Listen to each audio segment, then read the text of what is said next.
Bonjour tout le monde, bienvenue sur cette chaîne YouTube. Si vous êtes nouveau, moi c'est Amadou Ribari, je suis ingénieur logiciel. Sur cette chaîne YouTube, nous parlons de techniques de programmation, des méthodes de résolution de problèmes, ainsi que nos retours d'expérience. Aujourd'hui, nous allons répondre à une question qui a été posée dans nos commentaires. Donc la question concernait la gestion des exceptions dans les applications logicielles. Donc aujourd'hui, nous allons faire un petit démo de comment bien gérer efficacement nos exceptions. Donc comprenez bien, pour bien gérer les exceptions, il y a deux points à bien tenir en compte. Le premier point, c'est le message qu'on renvoie au client. Et le deuxième point, c'est le message qu'on laisse au serveur pour nous permettre de bien débugger l'application pendant la production. Nous allons nous baser sur le projet sur lequel nous avons travaillé récemment pour continuer. La dernière fois, nous avons fait la validation des données en utilisant Validate, en faisant les validations partielles. Nous avons utilisé l'exception méthode argument not valid exception, qui est une exception de Spring Boot pour renvoyer les messages d'erreur. Donc, avant tout, d'abord, il faut savoir, pour capturer les exceptions dans une application Spring Boot, nous devons créer une classe que nous allons annoter avec la notation REST-controller-advice qui va nous permettre de centraliser toutes les exceptions. Donc aujourd'hui, nous allons créer de nouvelles exceptions que nous allons utiliser. Donc pour faire cela, nous allons commencer d'abord par utiliser la validation par service au lieu d'utiliser les validations au niveau du contrôleur.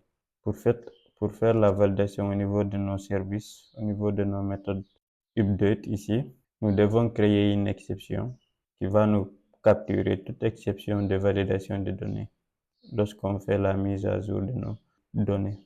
Nous allons créer ici une nouvelle exception que nous allons appeler document not valid exception.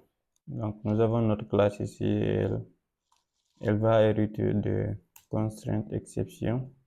Donc nous venons de créer notre exception personnalisée ici qui va nous aider à capturer les messages de validation des données.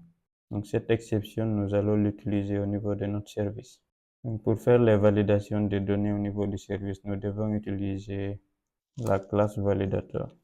Ok, donc nous avons injecté validator ici qui va nous permettre de faire la validation des données. Nous allons venir au niveau de notre méthode. Nous allons capturer les messages d'erreur s'il y a erreur lors de la validation des données. Donc ici, chaque fois que nous recevons notre perso request DTO, nous allons valider les données en lui passant la classe de validation qui est notre marqueur.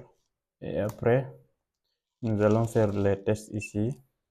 Donc ici, nous avons nos validations qui sont là. Nous allons vérifier si la liste n'est pas vide. Si la liste n'est pas vide, ça veut dire qu'il y a eu des erreurs lorsqu'on valide les données.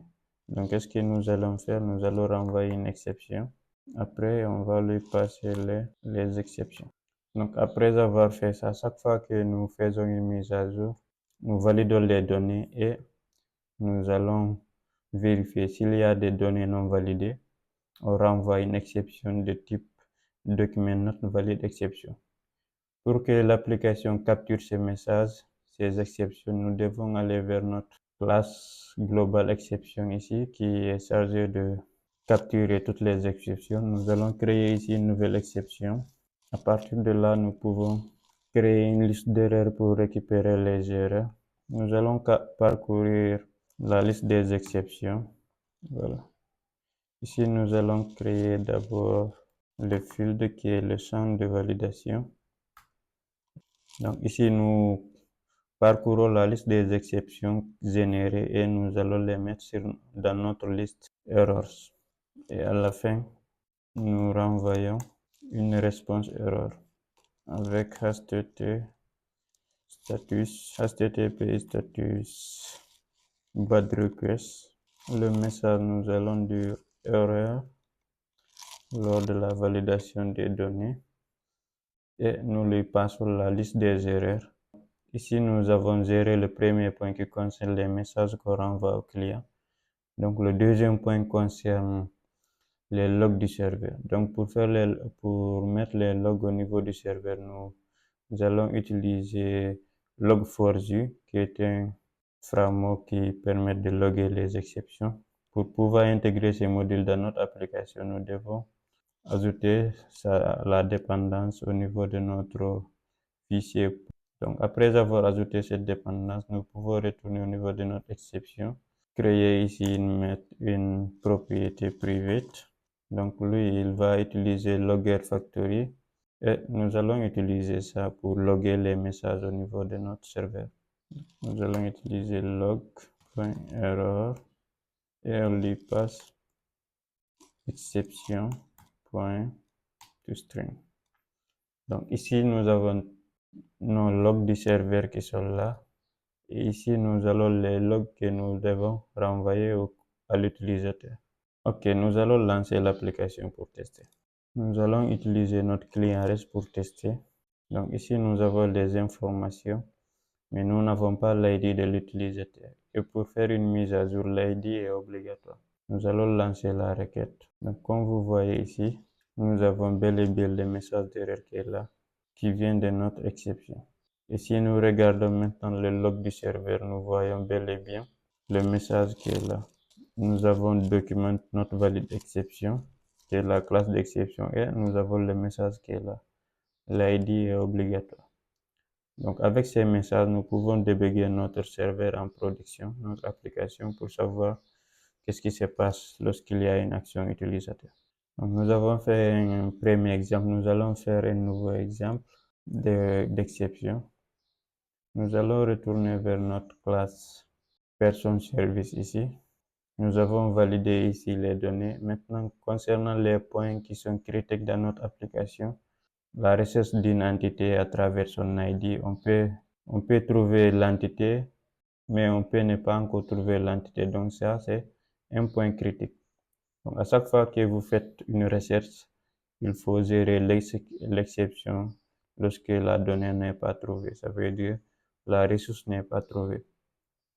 Pour gérer cette exception ici au niveau de notre mise à jour, nous allons venir au niveau de notre package error.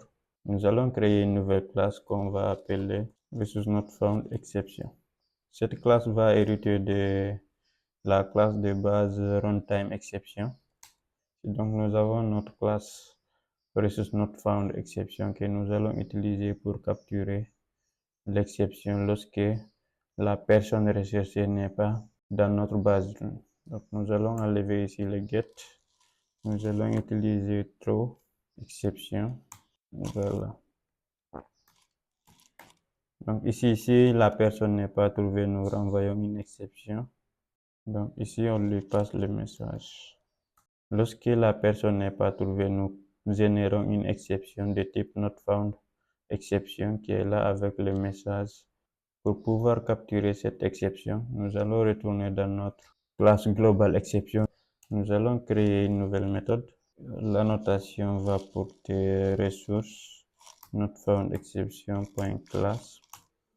Et là, nous allons faire de même que ce qu'on a fait tout de suite ici. Nous allons commencer par loguer les messages au niveau de notre serveur.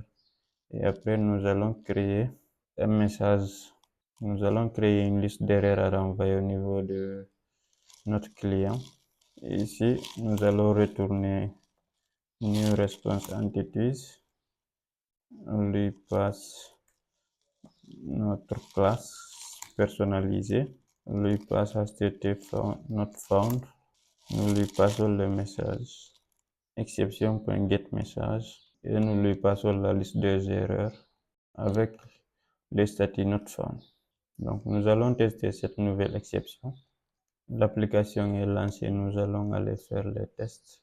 Donc nous allons essayer de mettre à jour notre entité qui est là. Nous allons lui passer l'ID.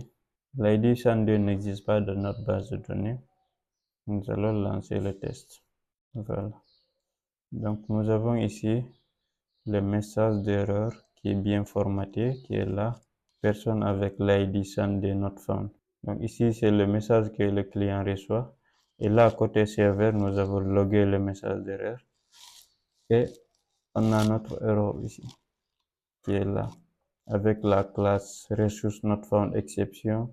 Donc, de manière générale, c'est comme ça qu'on gère les exceptions. À chaque fois que vous avez une nouvelle exception à générer, vous créez une nouvelle classe de personnalisation où vous allez mettre le message que vous voulez renvoyer lorsque cette erreur se produit.